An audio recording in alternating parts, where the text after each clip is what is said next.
परिवर्तन आया, शायद उसी का परिणाम था कि 47 से 325 सीट पर भारतीय जनता पार्टी पहुंची। आदरणीय सुनील बंसल जी, पश्चिम उत्तर प्रदेश भारतीय जनता पार्टी के अध्यक्ष छोटे भाई मोहित बेनीवाल जी और हम जेल के साथी भी रहे हैं मुजफ्फर दंगों के दौरान।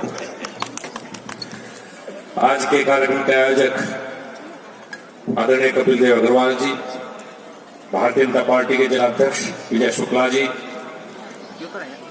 हमारे जनपद के प्रभारी प्रदेश मंत्री और प्रवक्ता आदरणीय चंद्रमोहन जी, दूसरे मंत्री बड़े भाई मेरे विधायक विजय कश्यप जी, आदरणीय उमेश मलिक जी, विक्रम सैनी, प्रमोद उटवाल और हमारे दोनों आज जो एमएलसी बने हैं दिनेश जी और श्रीचंद जी। दिनेश जी के हाथों हमने खाना बहुत खाया, पार्टी की मीटिंग हमेशा होती थी। और श्रीचंद जी वाकई जमीन से जुड़े हुए बहुत अच्छे कार्यकर्ता। उपस्थित भाई और बहनों, आज चर्चा थी आत्मनिर्भर उत्तर प्रदेश, लेकिन आज सुनील जी जब पार्टी कार्यालय में थे तो उन्होंने कहा कि जनता की मेमोरी बहुत शॉर्ट होती है। तो मैं चाहता हूं कि इस मंच का सदुपयोग पिछले कुछ सालों में जो मुजफ्फर जनपद में माहौल में बदलाव और काम हुए उनके बारे में भी दो बात आपके सामने जरूर रखूं।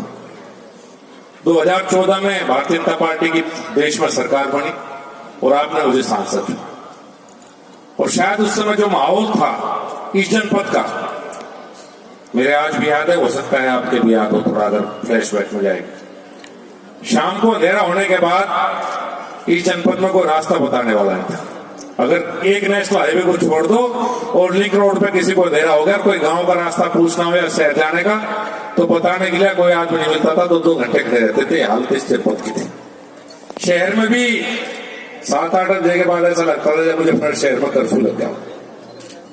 और विकास की हालात के साथ कई बार यह लगता था कि सड़क में गड्ढा है या गड्ढे में सड़क, और बिजली के हालात भी इससे बुरी, और माहौल ऐसा कि एक तरह से चाहे कारोबार करने वाले हो, इंडस्ट्रिस्ट हो, युवा वर्ग हो, सबको ये थी कि मुझे फर्क छोड़ के कहां जाऊं। ऐसे समय में आपने भारतीय जनता पार्टी की सरकार बना, प्रयास हुए अच्छे काम करने के आदरणीय मोदी जी के नेतृत्व में।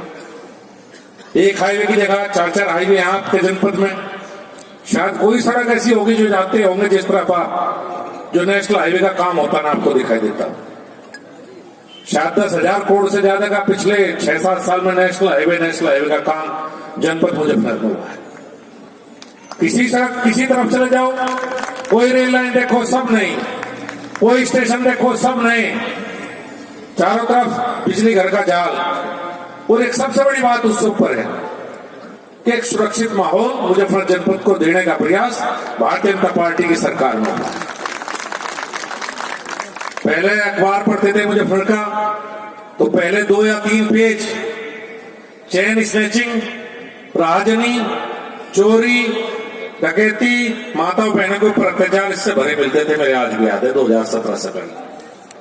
आज जनप्रतिनिधि या शहर के सभी जिम्मेदार लोग अगर हम अखबार पढ़ते हैं और एक भी खबर एक महीने में ऐसी आ जाए कि डकैती पड़ी या चेन स्नैचिंग हुई, तो शायद मैं भी और 5 विधायक हेमंत पे मौजूद हैं, सबको चिंता हो जाती है। सबका फोन सीधा हाथ पे चला जाकर पूछे कि चोरी हुई तो कहां हुई और कैसे हुई।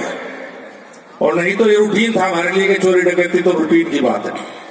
अब तो शाम को भाई साहब जब यहां से जाएंगे तो गांव से कुछ लोग आएंगे, 11 बजे 12 बजे आएंगे मोटरसाइकिल पे। मैंने कहा रात को तुम खाली बहु और चोरी डकैती राजनीति तो रही नहीं, सोचा रात को मिलेंगे मंत्री जी फ्री होंगे। बिल्कुल ये हालात इस जनपद की। 2017 के बाद मैं नहीं कहता कि रामराज आया, ये नहीं कह सकते, लेकिन मैं एक बात कह सकता हूं कि प्रदेश और केंद्र सरकार ने मिलकर 2 कदम रामराज की तरफ हम जरूर बढ़े, 2 कदम शांति की तरफ हमने बढ़ने का प्रयास किया है। आज हमारा सबसे बड़ा विरोधी भी कहेगा, हो सकता है जो हमें वोट न देता हो, लेकिन वो ये जरूर कहेगा कि मुजफ्फर जनपद रहने लायक होगा, अच्छा होगा, बच्चों को पढ़ाने लायक होगा। और मैं सुबह घूमने जाता हूं खेतों की तरफ, तो सुबह 6-7 बजे मेरी छोटी छोटी सी गुड़ियाएं 10 साल की, 12 साल की, 15 साल, अकेली लड़की साइकिल पर सुबह साइकिलिंग करते हुए मैं देखता हूँ। मुझे वाकई खुशी होती है कि जनपद के माहौल में इतना बदलाव, इतनी बड़ी उसमें भारतीय जनता पार्टी की सरकार बनने के बाद है।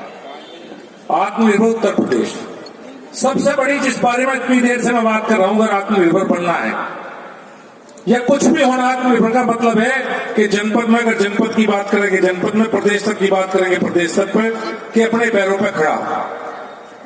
हमारे यहाँ इंडस्ट्रीज का, चूंकि इस समय यहाँ पे ज्यादातर इंडस्ट्री से जुड़े हुए लोग ज्यादातर यहाँ मौजूद हैं। मैं ये नहीं कहता कि हमने सब कुछ ठीक कर दिया, अभी कुछ समस्याएं, कुछ विभागों की समस्याएं, कुछ वैसी समस्याएं, लेकिन पर जरूर है कि आज शायद ये भरोसा आपको जरूर होगा कि अगर कोई बात है तो हम अपने विधायक को कह सकते हैं, अपने सांसद को कह सकते हैं। मुझे इतना जरूर है कि आपको इतना हमारे इस पर जरूर भरोसा होगा कि अगर हम उन्हें बताएंगे तो कहीं ना कहीं सुख दुख में हमारे साथ खड़े होंगे। अगर कुछ गलत करने का कोई प्रयास करेगा तो उसे रोकने का काम करेंगे। आत्मनिर्भर जब शब्द आया, आदरणीय मोदी जी ने कहा, तो बहुतों को लगा कैसी बात करें। अगर आत्मनिर्भर साकार होते हुए देखना चाहते हैं तो इस देश में जब कोरोना आया एक लैब थी, अब शायद 2500 है। पहले इतनी लंबी लंबी लाइन लगती थी, आज देश में 10 से 12 लाख सैंपल कोरोना के रोज हो सकते हैं। मास्क जो हम लगाते हैं देश में कहीं दिखाई नहीं देता था, और पीपी किट 100% इंपोर्ट होती थी। आज हालत यह है कि हम एक्सपोर्ट कर रहे हैं। वैक्सीन का यह हाल है कि इस देश में शायद इनोवेशन के नाम पे हमने नकल की, कभी कुछ नहीं किया। कल्पना भी नहीं कर सकता था कोई भी हिंदुस्तानी कोरोना से पहले कि हिंदुस्तान ऐसा देश होगा जो खुद की कोरोना वैक्सीन बनाएगा, किसी ने कल्पना नहीं की थी। आज हम बना नहीं रहे, 25 देशों को दे दी। ये है आत्मनिर्भर भारत, जहां सब काम हम कर सके। एक बदलाव है, इस बदलाव को हमें और आगे लेके जाना है। कुछ अच्छे काम हो रहे हैं, कुछ और काम हो रहे हैं, कहीं ना कहीं कुछ डिस्टर्बेंस रहती है। जब सिस्टम इतना सड़गल चुका था, एक तरह से कह सकते हैं कि जब सिस्टम हमें मिला तो उसको कैंसर हो चुका था। तो अभी तो कीमोथेरेपी चल रही है, थोड़ा स्वास्थ्य लाभ करेगा कीमोथेरेपी के बाद, सिस्टम फिर खड़ा होकर दौड़ना शुरू करेगा। यही वो जनपद था कि जहां उत्पात मचाया जाता था, छोटी छोटी बात पर लोग इकट्ठे होते थे। थाने का घेराव और शहर को बंधक बनाना, ये तो आम प्रवृत्ति थी जनपद में। इसका प्रयास बाद में भी हुआ, ज्यादा दिन नहीं हुए। सीए में हम लोग यही थे। एक ऐसा प्रयास हुआ कि इस पूरे शहर को जलाना चाहते थे कुछ लोग, लेकिन आपके आशीर्वाद से इतना हौसला, इतनी ताकत, इतनी हिम्मत आप सबने दी है कि किसी की इतनी हिम्मत नहीं, किसी की औकात नहीं कि मेरे शहर को, हमारे अपने शहर को कोई एक माचिस की तिल्ली भी दिखा सके। ऐसा काम हमने से रोकने का काम हमने किया। आप सबका प्यार, आप सबका आशीर्वाद ऐसे ही बना रहे। भारतीय जनता पार्टी को समय लगेगा सिस्टम को ठीक होने में, सब सिस्टम ठीक होंगे। हमारे प्रधानमंत्री और हमारे मुख्यमंत्री, सबसे बड़ी बात यह कि दोनों योग्य और ईमानदार, और जब योग्य और ईमानदार शासक होता है तो व्यवस्था को ठीक होना ही होता है। ठीक होने में निश्चित रूप से थोड़ा बहुत समय लगेगा। बहुत बहुत धन्यवाद, बहुत बहुत धन्यवाद।